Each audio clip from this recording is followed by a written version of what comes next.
Hello and welcome. This is lesson 2, session 3, and this is international financing and the capital market integration. So very importantly, in terms of financing, and the firm's financing investment decision is based on the cost of its capital.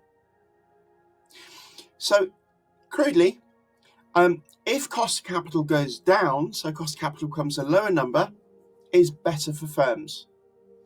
A great example of this is basically cost of capital decreases and the amount of investment they have in order to reinvest around the group, around the firm, increases. So you can see here, if a firm is restricted to raising capital in the local environment, which is restricted, then it has a higher cost of capital. If it can access the global environment, it leads to a decrease in cost of capital that consequently also increases the amount of investment it has to reinvest into itself.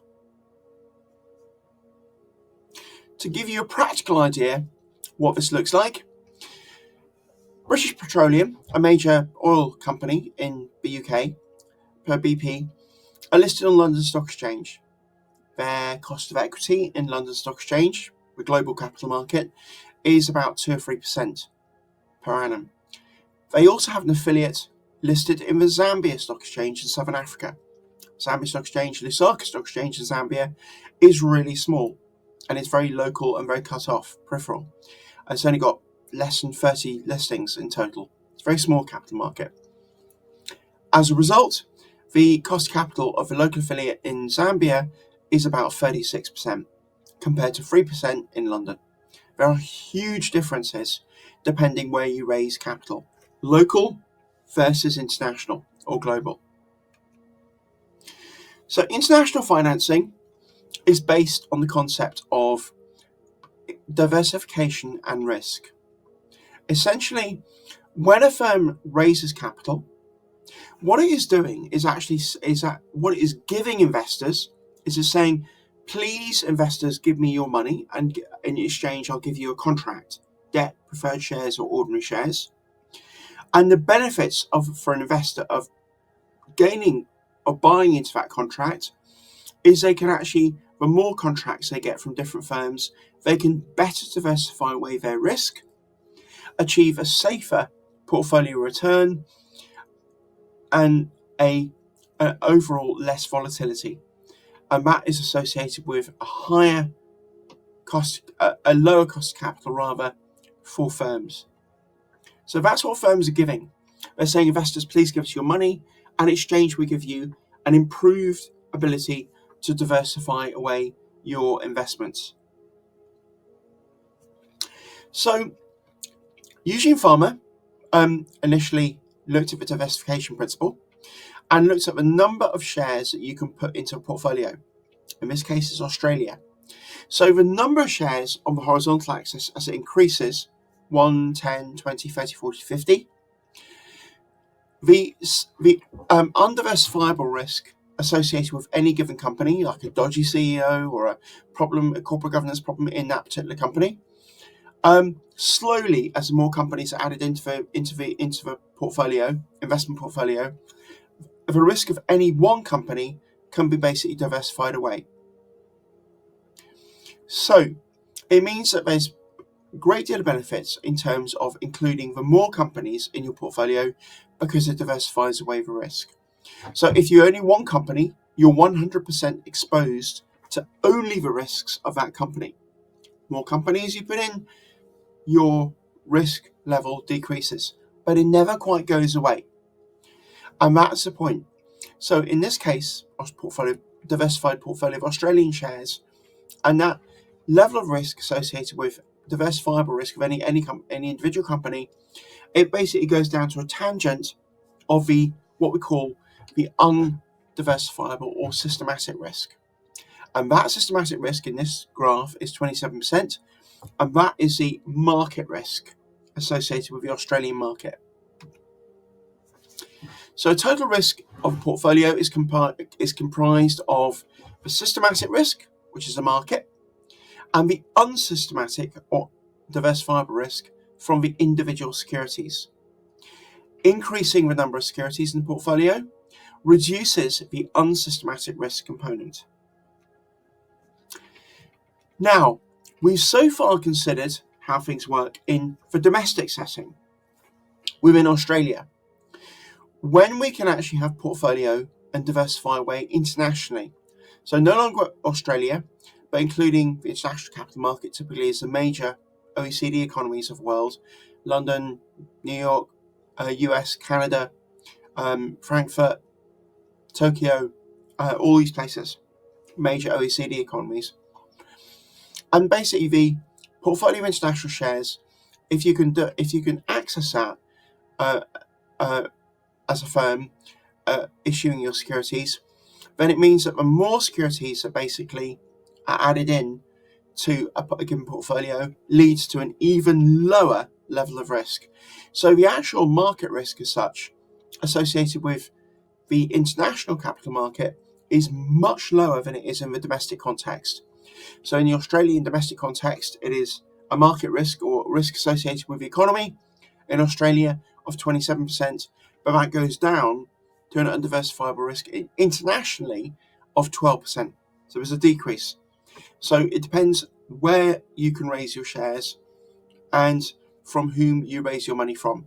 So international investors, diversification potential benefits are much greater than they are in the domestic setting. So when we consider internationalizing the domestic portfolio and the optimal domestic portfolio, we consider risk-averse typical investors.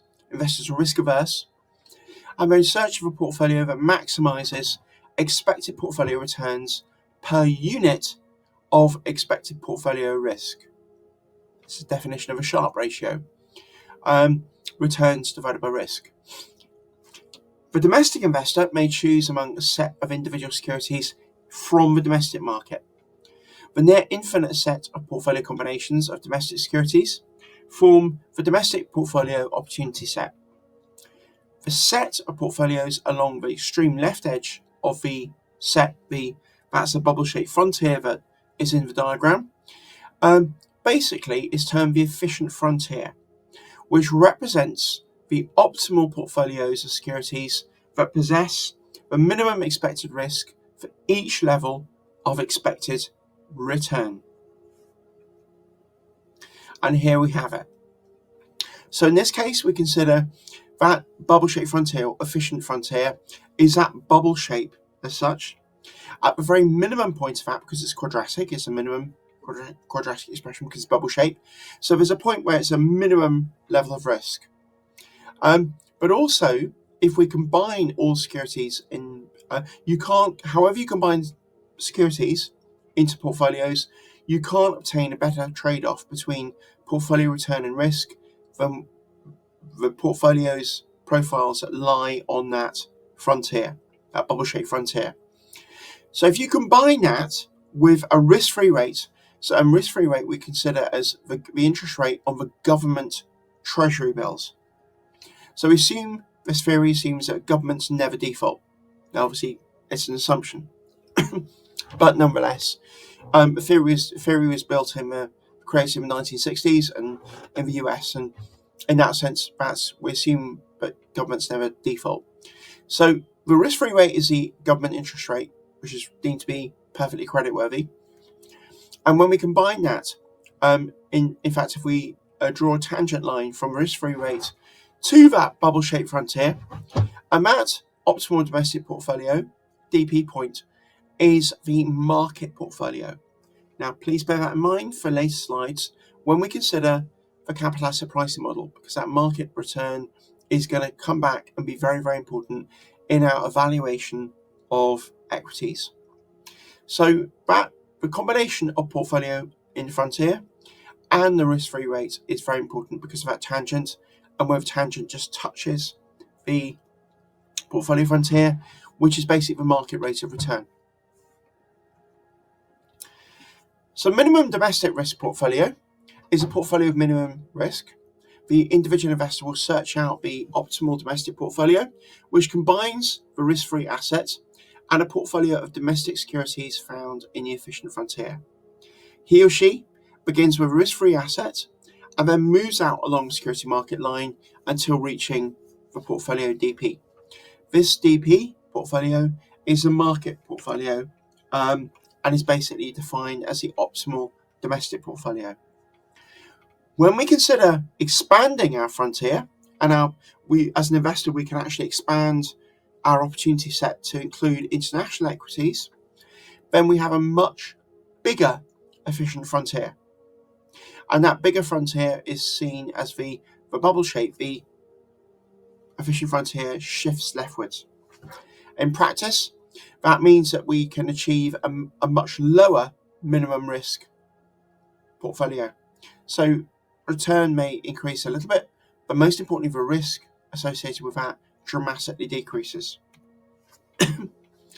So the internationally diversified portfolio opportunity set shifts leftward of a purely domestic opportunity set. The international diversified portfolio opportunity set is of lower expected risk and than comparable domestic portfolios, and the gains arise from the introduction of additional securities and/or portfolios that are less than perfect correlation with the securities and portfolios within the domestic opportunity set. And so we can see we get a new optimal international portfolio where we combine the risk-free rate, same risk-free rate, with that tangential line, and where it just touches the new international efficient frontier. So our market rate changes. No, it's an incremental increase in returns, but quite a considerable decrease in volatility or risk. Correspondingly, the investor can choose an optimal portfolio that combines a risk-free asset with a portfolio from the efficient frontier of the internationally diversified portfolio opportunity set. And the international portfolio is found by locating that point on the capital market line, which extends from a risk-free asset return, RF, to a point of tangency along the international diversified frontier. The international portfolio offers higher expected portfolio return with lower portfolio risk compared to the domestic alone. Really what we're doing here is a science in terms of, as a firm, we issue securities. We say, investors, please come and invest your money in us so we can do good things. But in exchange, what we're doing is saying, with these contracts, we're saying to investors, we can give you additional benefits to reducing a risk, better reducing a risk in your portfolios, investment portfolios, by including our firm. So if you invest in us and you want to invest in us, you can better diversify and lower your overall risks associated with your investment portfolios. That's what we're giving them. It's a bit like you walk into a shop, you want to buy an apple. There's an exchange of an apple or an orange for money. One way, apple and orange goes the other. In this case, you walk into a stock exchange, and basically a firm issues securities, investors issue cash, but what a firm is giving them is giving investors is the ability to better diversify away their risks with their existing portfolios. And that's the kind of concept. And that is the end of lesson 3, session 3. Lesson 2, session 3.